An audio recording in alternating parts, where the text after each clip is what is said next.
Hi everyone. Ladies and gentlemen, Elon Musk just dropped the biggest political bombshell of the decade. Elon Musk just spoke about launching a third political party in the US. Elon threatened to launch a third political party named the America Party. If Trump's reconciliation bill passes, Elon Musk believes the America Party is going to get formed the next day in opposition. Elon Musk polling his social media followers, asking if it's time to create a new political party that actually represents the 80% in the middle. Now, the reason why this is a bombshell is because Elon is going head-on with the most powerful politicians in America. And yes, that includes the President of the United States himself. And is it time for a new political party? Elon Musk and Donald Trump are fighting again. Elon Musk believes the America Party is going to get formed the next day in opposition.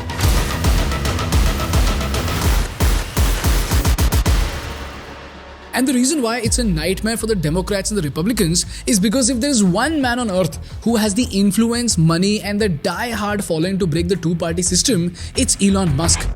If there was anyone who could do it would be someone like Elon Musk.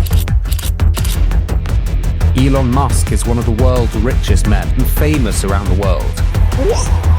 The future is gonna be amazing! Think about it. This is the same guy who built rockets when NASA said he couldn't. The same guy who made electric cars cool when Big Oil laughed at his face. And now, Elon is coming for Washington's oldest monopoly, the political power itself. But the challenge is that no third party has succeeded in the US in the past 160 years. The last time a third party won the US presidency was in 1860. In theory, a gazillion political parties can get on the ballot, and most of these efforts flame out spectacularly without leaving any real mark on the system. The system is set up to crush you. Third-party candidates have no chance. So the question is, why has America not seen a third party succeed in the past 160 years? Do the American people really want a third party? If no party could do it in a century, what is Elon's strategy to succeed? And can America really see President Musk take power?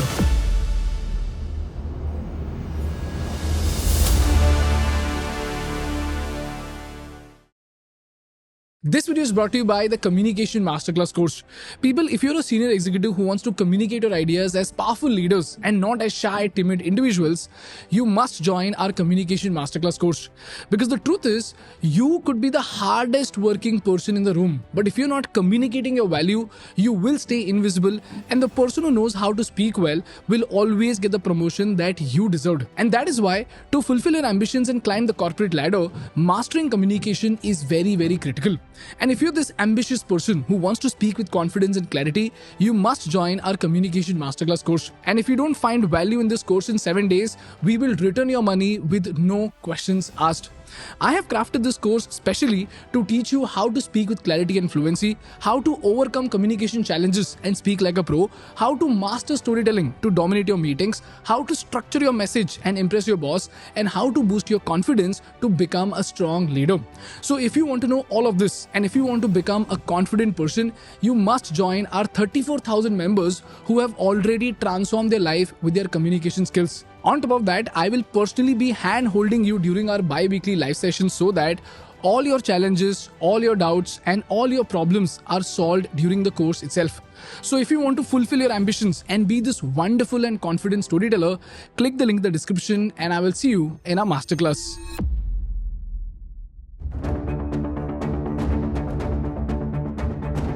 Let's start by understanding whether a third party system is even possible in the US or not. And if yes, why hasn't a third party ever succeeded in the US? Well, the US is not officially a two-party system. Technically, any party can contest elections.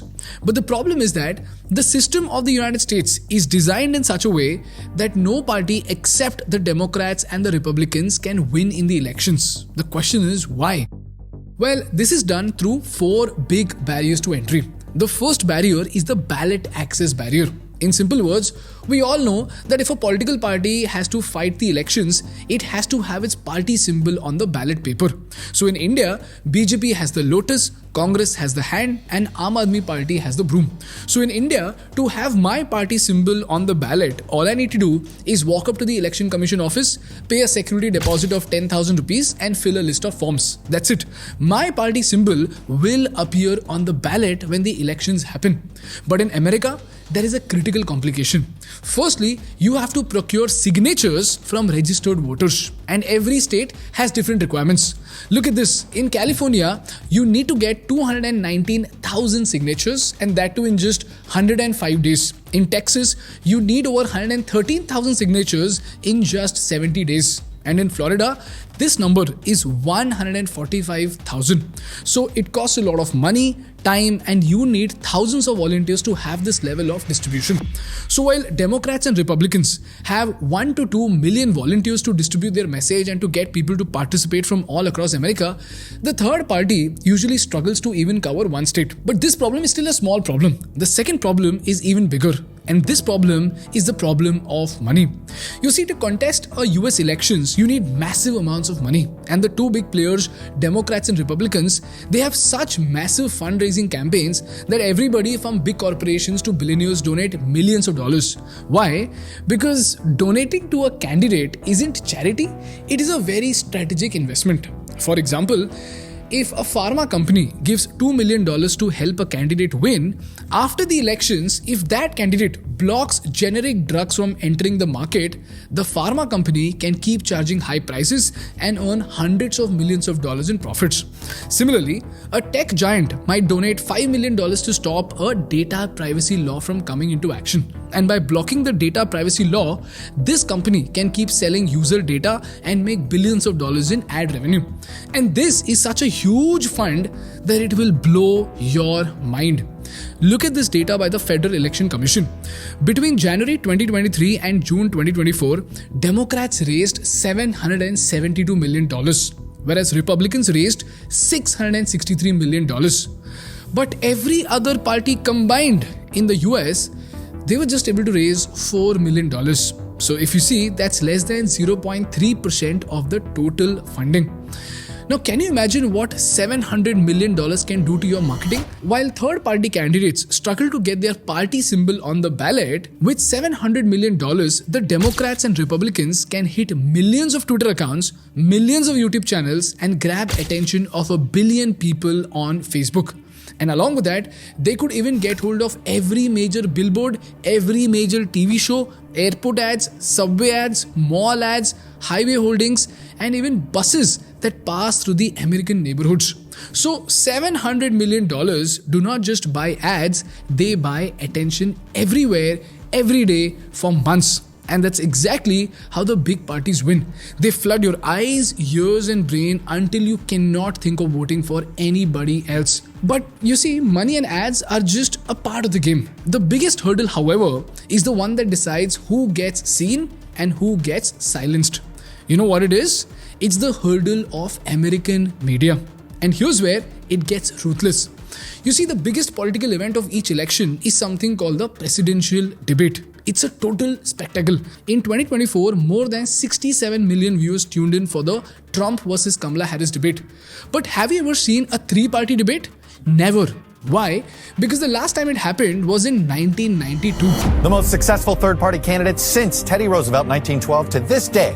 Bush and Clinton supporters debate who Perot hurt more in 1992. The dollar's gone through the floor. Now, whose fault is that? Not the Democrats, not the Republicans. Somewhere out there's an extraterrestrial that's doing this to us, I guess. I make those charts you see on television, naturally. But the question is why? Why doesn't the media give enough importance to the third party? What's wrong with the debate? Well, this is because the third party needs to fulfill these extensive media requirements. Look at this. To get on the debate stage, a candidate must be at least on enough state ballots to potentially win 270 electoral votes. Secondly, when big media companies like CNN, NBC, Fox or the New York Times run national opinion polls that ask thousands of people, who would you vote for as president? At least 15% support in 4 different national polls should say that people want to vote for you. And in 2024, an independent candidate named Robert F. Kennedy Jr. was polling close to 13%, but he still did not meet the requirements to enter a presidential debate. In fact, a woman named Jill Stein ran for presidential election 3 times in 2012, 2016 and 2024. But she never ended up on the debate stage because she couldn't fulfill the extensive media requirements. It's undemocratic to exclude you from the debate. What really are you hoping to accomplish here? Well, what I'm really hoping to accomplish is to open up the debate so we actually have a fair and inclusive debate at a time when the American people have rejected the 2 establishment candidates at record levels. Open the debate! When do we want it? Now! What do we want? Open the debate! So what happens in such cases? It becomes a vicious cycle. If you don't get exposure, you can't raise enough money. If you can't raise money, you can't campaign effectively. And if you don't campaign effectively, you don't win public support. And without public support, you stay invisible and you don't get the exposure that you need to win. So long story short, you need billions of dollars, right? Well, if that was the case, why can't a billionaire just go and fight the elections? Because $1 billion can get you everything, right? It can get you distribution, it can get you media, and it can even get you debate access. So why hasn't a billionaire ever stood up for a third party? Well, that is because, ladies and gentlemen, there is still one more barrier that can kill your chances. This is the winner takes it all rule in the US. In simple words, let's take Texas, which has 38 seats. Now, if a candidate gets 51% votes in Texas and candidate B gets 49%, candidate A takes 100% of Texas's electoral votes. So all the 38 seats will go to candidate A and candidate B will get 0. Whereas if you look at the Indian system, if Maharashtra has 48 Lok Sabha seats, each seat has its own mini election. So if party A wins 15% of the votes in Mumbai South, they get the seat of Mumbai South only, just one seat. Similarly, if party B wins 52% in Pune, they get that one seat in Pune only. So even if you lose some areas by a tiny margin, you still win others. So in India, votes don't vanish, they turn into real seats wherever you have local support. That is why in India, small parties, regional parties and even coalitions can survive because they can win pockets of seats even if they do not win the whole state at once. But in the US, if a third party candidate wins a small percentage of one state, he gets 0 seats. In fact, in 1992, a candidate named Ross Perot got nearly 20 million votes, 19% of total votes in the state. But even then, he did not win a single state. And this is crazy because if you compare it to India in 2014, BJP only got 31% of the votes in the final election. And yet, they won the elections as the leading party in the country. So this winner takes it all system forces people to think that if my candidate cannot win the whole state, my vote will be wasted. So instead of voting for the person they actually like, people start voting strategically to pick amongst the 2 big parties because at least that vote would count for something. That is why third parties keep failing in the US. So the system doesn't just block them at the ballot box, it blocks them in the voters' mind. People stick to just the big 2, not because they love them, but because the system makes them fear wasting their vote altogether. So to summarize, even if a third party candidate is smart, rich, honest and popular, first the ballot laws will block him, then money dries up, then the media will ignore them, and then the debate will shut them down. And to make it worse, the system will also ensure that they never win a state. So this begs the question, if creating a third party is so tough, then why is Elon thinking of this crazy idea? Is this just another crazy Elon idea, or is there some merit to his thesis? Well, guess what? Elon knows something that none of us do. As it turns out, Americans secretly desire for a third political party. You don't believe me? Look at this chart. Back in 2012, only half of the Americans thought that the 2-party system wasn't working well and they wanted a new political party. But fast forward to just 10 years later, to 2022, that number has jumped dramatically to 63%. That means what? Today, almost 2/3 of Americans believe both Democrats and Republicans are failing them. But the question is why? Well, there are 3 reasons behind this, and this is where I think Elon's team has spotted something crazy. The first reason is extreme political polarization, which is causing a paralysis in governance. Look at this chart. Over the last few decades, while Democrats have moved significantly to the left, the Republicans have shifted sharply right. Now, to people who have not studied social science, this might be a little confusing. So let's understand this better. In politics and even in news channels, people often use the word left or right. So they say that you are a leftist, you are a rightist. People almost call others leftist and rightist as if they are cuss words. So what does it even mean? Well, there could be entire books written on it because it's a very, very complex concept. So what I'm about to tell you is a very, very oversimplified explanation. So please read further before you jump to conclusion on my explanation. Alright?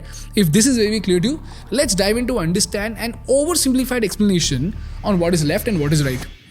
You see, left and right are political ideologies. Left usually means more government help for people. So this ideology says that the government should do more to reduce poverty and give free services like schools and hospitals. So the leftists will support free healthcare, student loan waivers, big welfare schemes, and they will support taxing the rich. At the same time, leftists might also believe in having lenient migration laws so that everybody can come and work in America. But the right comes from a different school of thought. The rightists usually believe that people should work hard and the government shouldn't interfere too much in how you live or do business. So these people might support tax cuts, they might support businesses, and they would believe that poor people must just figure out a way to make money themselves.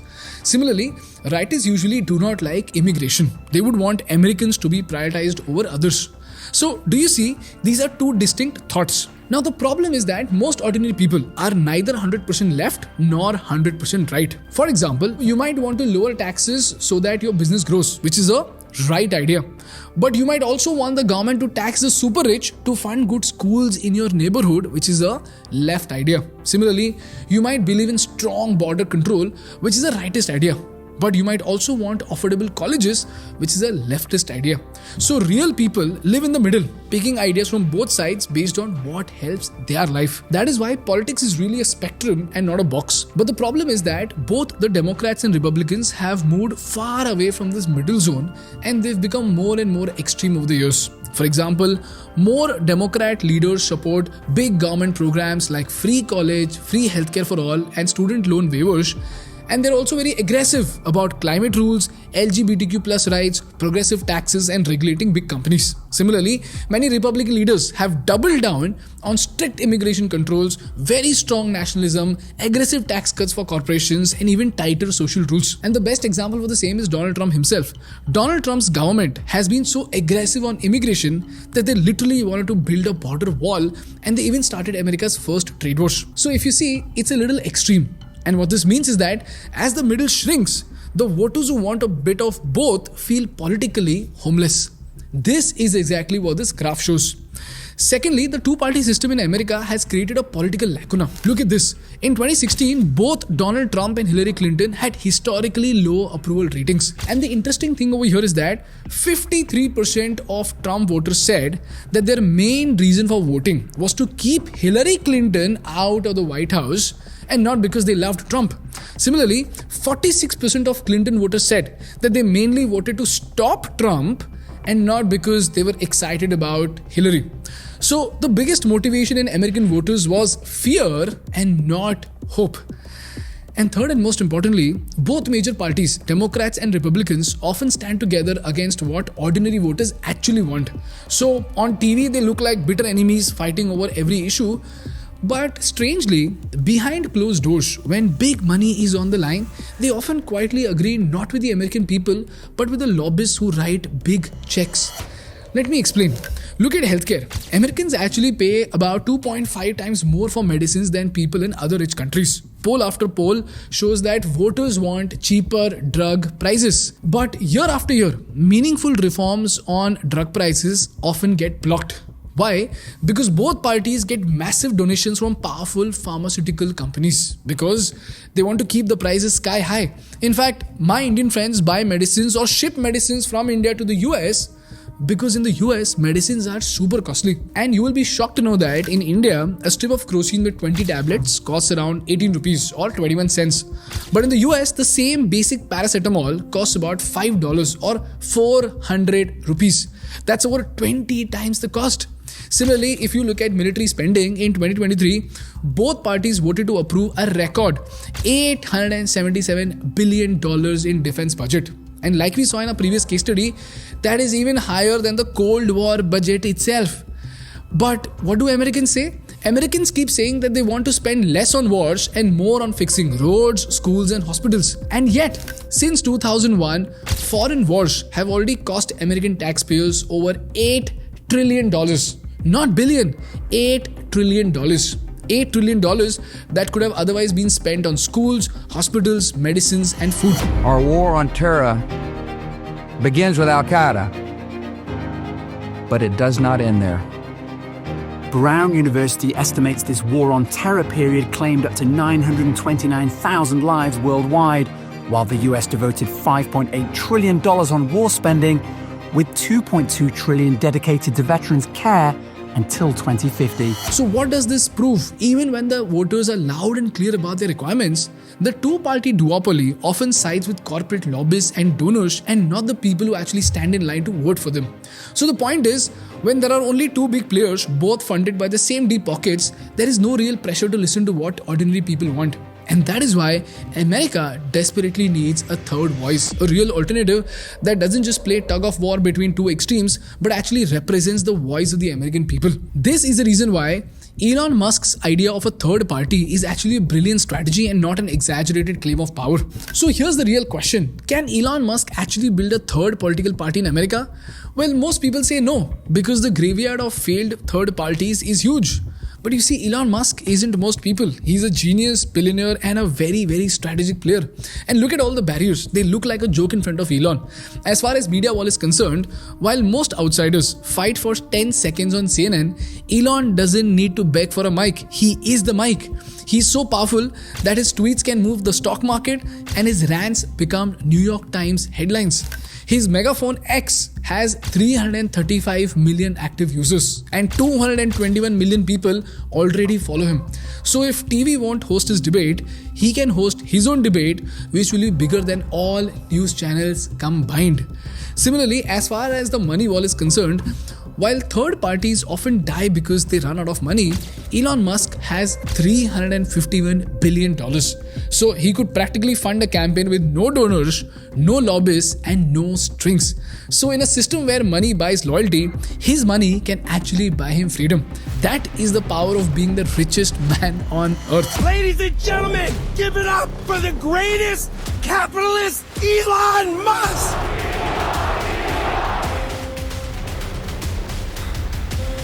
Who has enough money to fight legal challenges from the other parties. Musk has undergone a political transformation, moving him deep into right-wing politics and into the center of American power. And finally, the ugliest is the ballot access. Like I said, America makes it a legal maze. 50 states, 50 sets of rules, 200,000 signatures, endless lawyers and impossible deadlines. Because Elon Musk doesn't build like an old politician. He builds like a startup founder on fire. He doesn't have to start from zero. If Elon can find people to launch a rocket to Mars, he can easily find people to launch a political party. So, can he actually do it? Well, he's got the voice, he's got the money, and most importantly, Elon has the speed. So, for the first time in decades, a third party wouldn't just crawl, it could launch with rocket fuel. The only question remains is how badly does Elon want it? If he does, the United States of America will see a political revolution like never before. This is the story of the new political revolution of America, and I just hope you learned something valuable from this case study. That's all from my side today, guys. If you learned something valuable, please make sure to hit the like button in order to make YouTube Baba happy. And for more such insightful business and political case studies, please subscribe to our channel. Thank you so much for watching. I will see you in the next one. Bye bye.